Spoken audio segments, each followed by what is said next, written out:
দাদা হুজুর পীর রহমাতুল্লাহ আলাইহির প্রতিষ্ঠিত ঐতিহ্যবাহী ফুরফুরা হাই মাদ্রাসার ম্যানেজিং কমিটি ইলেকশনকে কেন্দ্র করে আজকে ফুরফুরা দরবার শরীফে পুলিশ প্রশাসনের যে ভূমিকা আমরা দেখলাম, খুবই মুগ্ধ হয়েছি।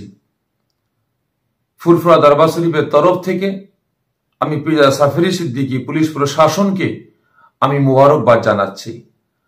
বিগত দিনে ইলেকশনকে কেন্দ্র করে যেভাবে ফুরফুরা দরবার শরীফ সহ সারা রাজ্যে তোলপাড় হয়েছে, মারামারি খুনোখুনি হয়েছে, আজকের মতো পুলিশ প্রশাসন যদি সারা বাংলায় এভাবে এবং ফুরফুরা দরবার শরীফে এভাবে তেনারা যদি ভূমিকা পালন করতেন, তাহলে আজকে মায়ের কোল খালি হতো না।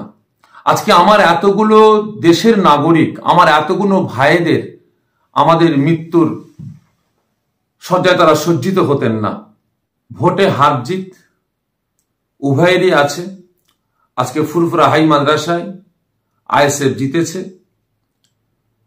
আমি চাইব ফুরফুরা দরবার শরীফের পীরজাদা হিসাবে যেনারা জয়ী হয়েছেন তেনারা মাদ্রাসার দিকে লক্ষ্য রাখবেন। দাদা পীর রহমতুল্লাহ আলাইহের প্রতিষ্ঠিত মাদ্রাসার মান সম্মান ইজ্জতের দিকে লক্ষ্য করে এবং বিশেষ করে ছাত্র ছাত্রীদের পড়াশোনার দিকে লক্ষ্য করে তেনারা সুষ্ঠুভাবে মাদ্রাসার দায়িত্ব নিয়ে তারা কাজ করবেন, মাদ্রাসার উন্নয়ন করবেন এবং মাদ্রাসায় বিভিন্ন সাবজেক্টের শিক্ষক পদ খালি আছে, তারা নতুন করে শিক্ষক নিয়োগ করবেন এবং মাদ্রাসার সার্বিক উন্নয়ন করবেন, এই আশা রাখবো। তার সাথে সাথে আমি আরো আশা রাখবো যে বিগত দিনে ফুরফুরা দরবার শরীফের ইজ্জতটা যেভাবে নষ্ট করা হয়েছে, আগামী দিন শান্তি সম্প্রীতি বজায় রেখে যেন ফুরফুরা দরবার শরীফের মান ইজ্জতটা রক্ষা করা যায়। আমি ফুরফুরা দরবার শরীফের পীরজাদা হিসাবে আজকে ম্যানেজিং কমিটিতে যেনারা জয়ী হয়েছেন বা যেনারা